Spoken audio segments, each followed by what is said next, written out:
ما تيجوا نعمل طواجن كده في الفيديو بتاعنا النهارده ده. السلام عليكم حبايبي، عاملين ايه؟ يا رب تكونوا بخير. فانزاتي الجمال، تعالوا نعمل حبة طواجن كده، عبارة عن شوية حاجات كده حلوة قوي قوي وحاجات تفتح النفس وطعمها يجنن.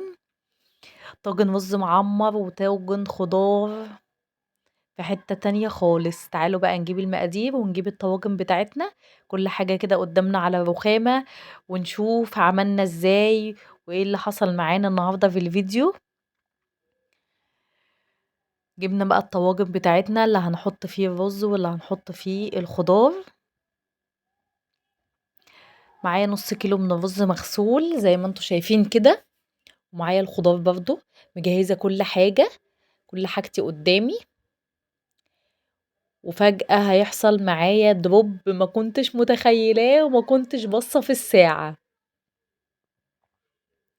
هننزل بقى بالرز المغسول في اول طاجن، اللي هو الطاجن الكبير ده اللي هنحط فيه الرز المعمر. اللهم صل وسلم وبارك على سيدنا محمد وعلى اله واصحابه اجمعين. اللهم صل وسلم وبارك على سيدنا محمد. معانا لتر من اللبن، هننزل بيه على الرز زي ما انتوا شايفين كده، وهنملح الرز بتاعنا. اللبن ده كامل الدسم. هنحط اكلنا بقى في الفرن النهارده ومش هنتعب نفسنا كتير. وده ربع كيلو من البسلة المتفرطة، هننزل عليها ببصلاية واحدة ونقطعها كده حلقات.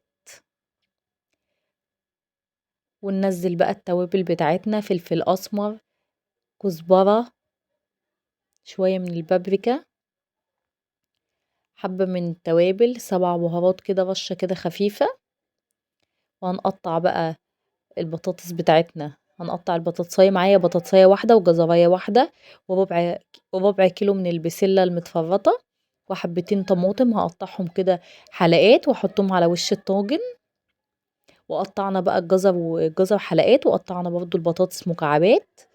وكده عملنا الطاجن بتاعنا زي ما انتوا شايفين كده. خلصنا الغدا بتاعنا وحطيناه كله في الفرن، والحمد لله، من غير ما نكون مواعين ولا اي حاجة.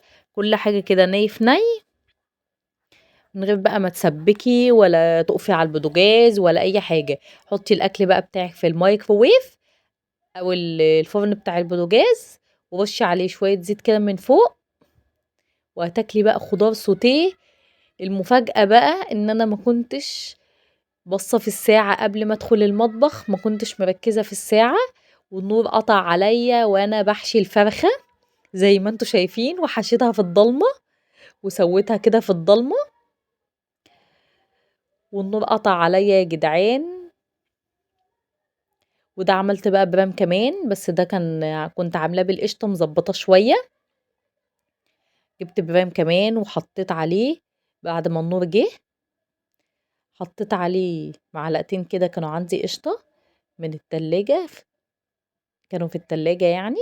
كان وش لبن عندي، وبعد ما شلت الوش بتاعه عمل قشطة كده زي ما انتوا شايفين. وهدعك بقى عشان خاطر عندي ابني ما بيحبش الرز اللي هو عليه قشطة، بيبقى دسم قوي وبيقعد يقول لي مش بحبه. فعملت برام من غير قشطة وبرام بالقشطة. اللي بالقشطة طبعا ده لينا يعني كالعادة. وهننزل بقى ده بقى برام ايه من الاخر، ده بقى من الاخر بقى. ده برام ده هيتظبط ده.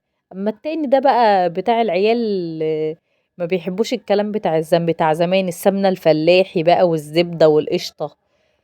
هما الاتنين طلعوا حلوين بصراحة، بس اللي بالقشطة طبعا ما فيهوش كلام تاني، طلع وهم حلو قوي. بعد بقى ما استوى حطيت على وشه بقى حبة قشطة كمان ومكعبين كده من الزبدة، طلع في حتة تانية.